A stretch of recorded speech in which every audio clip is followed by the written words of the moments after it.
Nestled in the heart of Pennsylvania, Hersheypark offers a delightful blend of thrills and chocolate-inspired fun. Established in 1906 by Milton S. Hershey, the park began as a leisure ground for employees of the Hershey Chocolate Company and has since evolved into a premier destination for family fun. Owned by Hershey Entertainment and Resorts Company, the park is renowned for its clean, green environment and a wide array of attractions that cater to all ages. Hersheypark's 7 distinct themed areas offer a diverse range of attractions, from the historic charm of Founder's Way to the water-filled excitement of the boardwalk. There's something for everyone. The park's newest area, Hershey's Chocolate Town, serves as a grand entrance and a hub of sweet indulgence with its flagship store and themed restaurants. The park also has a zoo and a variety of entertainment shows, ensuring that every visit is packed with memorable moments. Hersheypark is more than just a theme park. It's a community staple that provides year-round entertainment with seasonal events like Hershey's Christmas Candy Lane and the all-new Dark Nights, Hershey's version of a Halloween haunt. The park is a place of celebration and joy for locals and visitors alike.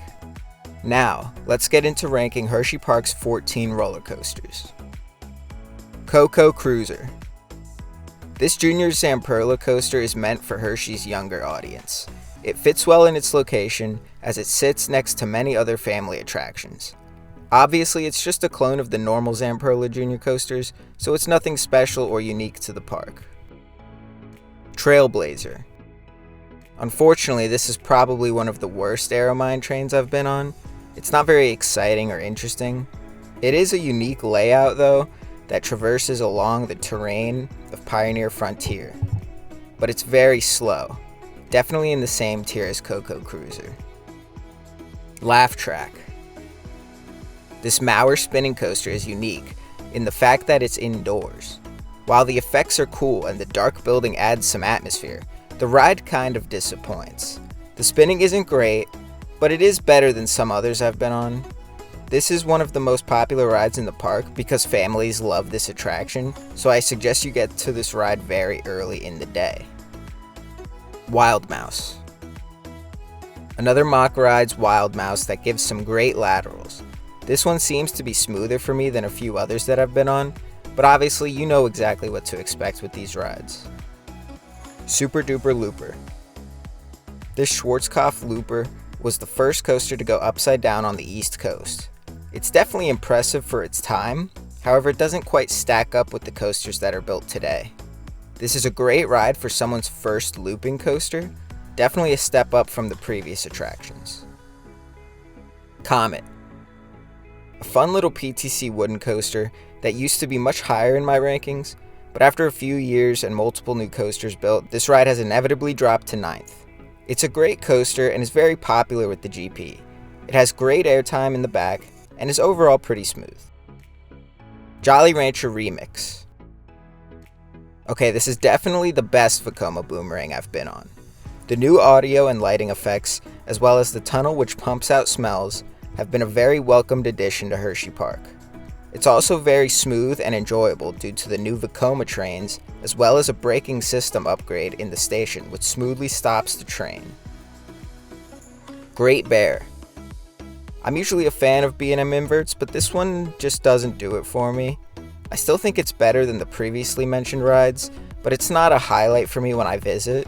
It's a little too short, and the second half after the 0G roll is very bland and boring. Although I will say it's a very unique layout for a B&M invert. Lightning Racer. These two dueling GCIs are very fun, especially when they are both running. The only times they run one side are spring and in the winter, so if you go in the summer or the fall, you should get them both. They're not top tier GCIs, but they are still a lot of fun. Fairen Height. A very unusual Intamin that used to be one of a kind up until recently. This vertical lift coaster has some pretty special inversions on it. The first two are definitely the highlight, as well as the bank turn and the airtime hill near the end. Storm Runner. One of the best Intamin accelerator coasters out there. Storm Runner provides a longer layout with unique inversions, as well as a very punchy launch. It's got a few great near-miss elements near the end, and gives some strong G's at the bottom of the first drop. Candymonium. A great B&M hypercoaster with some of the best floater hills I've ever experienced. The ride has just gotten better and better every year, and consistently gives a good ride, even in the cold. This ride is just an overall perfect attraction for Hersheypark. Skyrush. One of the most insane coasters in the world, Skyrush is filled with incredible ejector airtime, crazy laterals, and positive Gs that create a dynamic ride experience.